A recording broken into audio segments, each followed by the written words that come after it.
Now, doctors not just in their clinic, listen to Doctors on Air.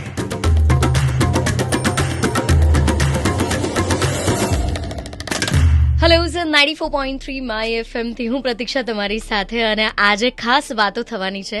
સો આપણે એવું માનીએ ને કે દરેક વ્યક્તિ દેખીતી રીતે બહુ હેલ્ધી છે, પણ બહુ શોકિંગ વાત છે કે દરેક 3 જે હેલ્ધી વ્યક્તિ દેખાય છે એમાં એક ડાયાબિટીસનું રિસ્ક લઈને ફરે છે.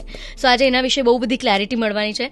મારી સાથે ડૉક્ટર વિતરાગ જોડાયા છે, વિતરાગ હોસ્પિટલથી ડૉક્ટર વિતરાગ શાહ, ગૌરવપથ રોડ આપણા સુરતમાં પાલ ખાતે એમની હોસ્પિટલ છે. Sir welcome to my FM studio. Thank you Pratiksha. Sir તમે જે કહ્યું એ પ્રમાણે કે દર 3 વ્યક્તિમાં એક વ્યક્તિ ઇઝ એટ ડાયાબિટીસનું રિસ્ક. તો કેવી રીતે હેલ્ધી વ્યક્તિ, જેને એવું લાગે છે કે મને કશું જ નથી, હું ફાઇન છું, હેલ્ધી ફિટ એન્ડ ફાઇન, એને ડાયાબિટીસનું રિસ્ક છે, એના કન્સર્ન હોવા જોઈએ? એટલે અમુક ડાયાબિટીક રિસ્ક ટેસ્ટ છે, એક અસેસમેન્ટ ટૂલ છે, જેમાં કોઈ બ્લડ ટેસ્ટની જરૂર નથી, જસ્ટ ક્વેશ્ચનર આવે, એ તમે ફિલઅપ કરો કે તો ઓનલાઈન કેલ્ક્યુલેટરમાં તમારા ડેટા ફિલઅપ કરો એટલે તમને રિસ્ક ખ્યાલ આવે કે લો, મોડરેટ, હાઈ રિસ્ક છે.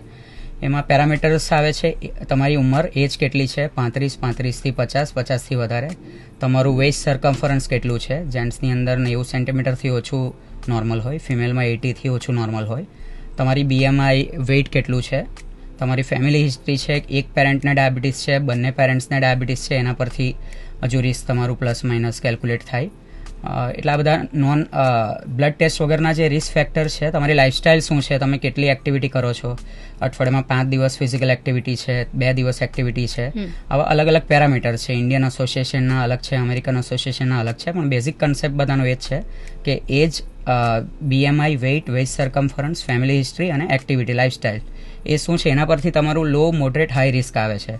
હવે એમાં જો તમારું મોડરેટ ઓર હાઈ રિસ્ક છે તો ડેફિનેટલી 50% ચાન્સ છે કે 10 વર્ષમાં તમને ડાયાબિટીસ થઈ શકે છે. એટલે ડાયાબિટીસ થઈ શકે એના રિસ્ક ટેસ્ટ પણ હોય છે, તો એ શું છે? બસ મેં તમને કીધું એ પ્રમાણે ઇન્ડિયન ડાયાબિટીસ રિસ્ક સ્કોર કરીને સ્કોર છે, એ આપણે એમાં આ બધા ડેટા ફિલઅપ કરવાના એટલે આપણું સ્કોરિંગ આવે લો, મોડરેટ, હાઈ. અને મોડરેટ અથવા હાઈ હોય તો પછી તમારે at least every 3 month routine blood test કરીને પણ જોઈ લેવું જોઈએ, એટલે ડાયાબિટીસ વધી જાય એ પહેલાં તમને ખબર પડે. સો આ જે ટેસ્ટ છે, રિસ્ક ટેસ્ટ, એ કેટલા એક્યુરેટ છે?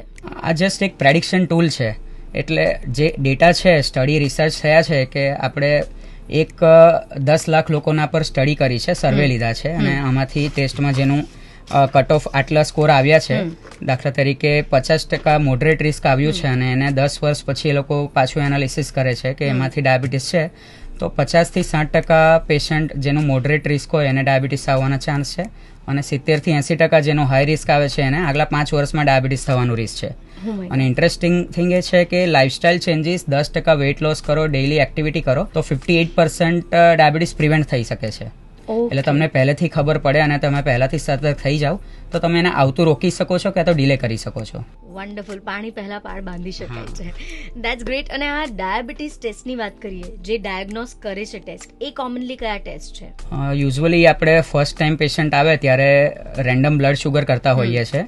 રેન્ડમ બ્લડ શુગર 200 ની ઉપર હોય અને એની સાથે કોઈ ચિહ્ન હોય ડાયાબિટીસના, એટલે કે વધારે તરસ લાગવી, વધારે ભૂખ લાગવી, વજન ઘટવું, આ બધા ચેન્જીસ હોય, અથવા તમારું ફાસ્ટિંગ બ્લડ શુગર 126 ની ઉપર હોય, અથવા 3 મહિનાનું એવરેજ બ્લડ શુગર જે HbA1c કહેવાય એ 7%, 6.5% ની ઉપર હોય તો આપણે ડાયાબિટીસ કહી શકીએ છીએ. અને બીજું, પ્રેગ્નન્સીમાં સ્પેસિફિકલી આપણે ઓરલ ગ્લુકોઝ ટોલરન્સ ટેસ્ટ કરતા હોઈએ છીએ, એટલે શુગર પીવડાવીને 1 કલાક અને 2 કલાકે શુગર લેવલ જોઈએ, એ પણ તમારું 2 કલાકનું શુગર જો 200 ની ઉપર હોય તો આપણે શુગર કહી શકીએ છીએ.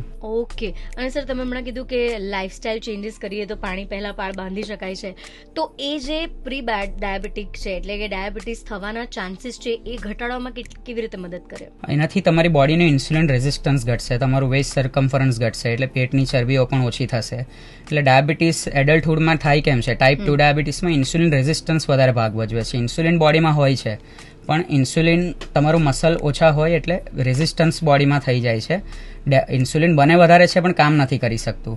તો તમે એક્સરસાઇઝ કરશો, તમારું મસલ માસ વધશે, ફેટ લોસ થશે, એટલે તમારી બોડીનું એન્ડોજિનસ ઇન્સ્યુલિન જ કામ કરવા લાગશે, એટલે વગર દવાએ તમારું શુગર કંટ્રોલ થઈ જશે.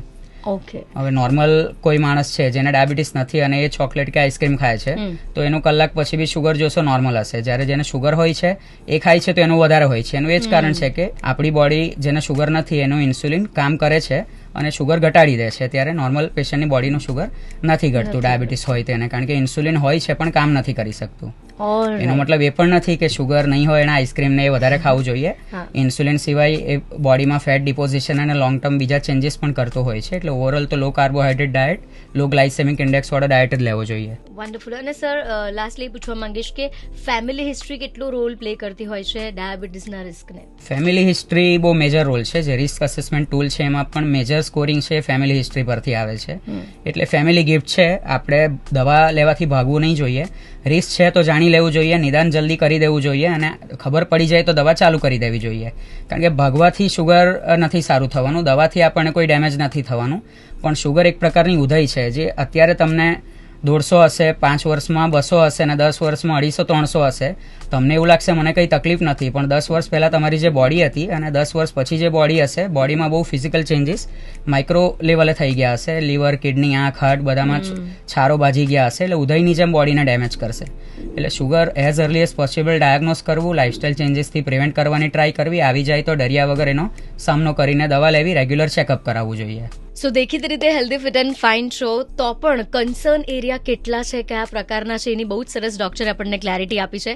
સો તમારે જો ડોક્ટર વિતરાગ શાહનો સંપર્ક કરવો હોય, કોઈ પણ વધારે માહિતી જોઈતી હોય તો એમનો કોન્ટેક્ટ કરી શકો છો. એમની હોસ્પિટલનો એડ્રેસ છે ગૌરવ પથ પર સાઈ મિલાપ શોપર્સ બિલ્ડિંગ છે, એમાં 6ઠ્ઠા માળે વિતરાગ હોસ્પિટલ છે.